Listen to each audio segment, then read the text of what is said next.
During the early 1900s, tensions between the US and Britain began to rise due to British orders in the Council, which limited American trade with Europe and impressment, Americans' desire to expand into Indian, British, and Spanish territories. Soon enough, all of these factors came into play to start the War of 1812 between the US and Britain.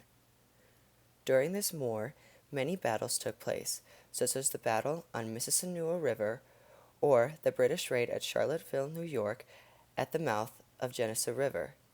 However, perhaps the most famous battle of them all took place on January 8, 1815, and introduced the world to General Andrew Jackson.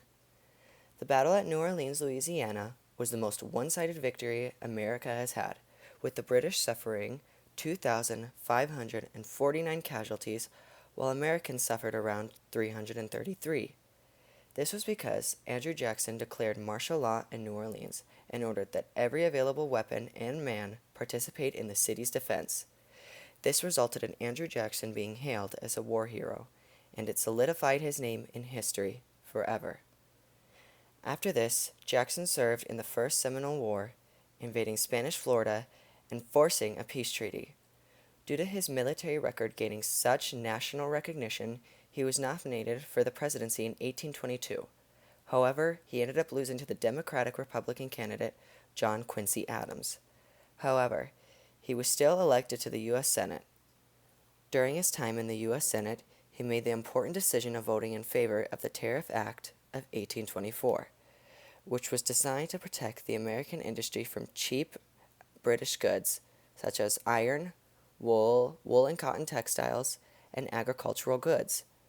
Then, on March 4th, 1829, Andrew Jackson was inaugurated as President of the United States.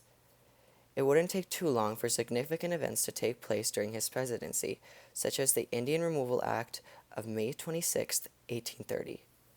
This authorized Jackson to grant lands west of the Mississippi in exchange for Indian lands within the existing state borders.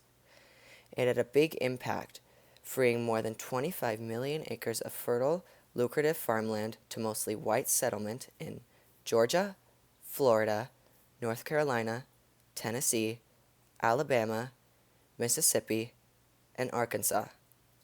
Along with this event, Jackson helped to lay framework for democracy, gain new lands for America, paid off national debt, strengthened relationships with foreign nations, and issued a new currency.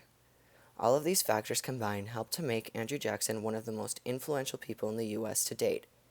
However, not all of his influence was appreciated, which was made very clear on January 30th, 1835. English-American house painter Richard Lawrence attempted to shoot Andrew Jackson outside of the U.S. Capitol, but failed. Unfortunately, on June 8th of 1845, Jackson stopped fighting and he died in his house due to heart failure. Dying known as a war hero and still remaining one of the most influential people to be in the U.S. to this day.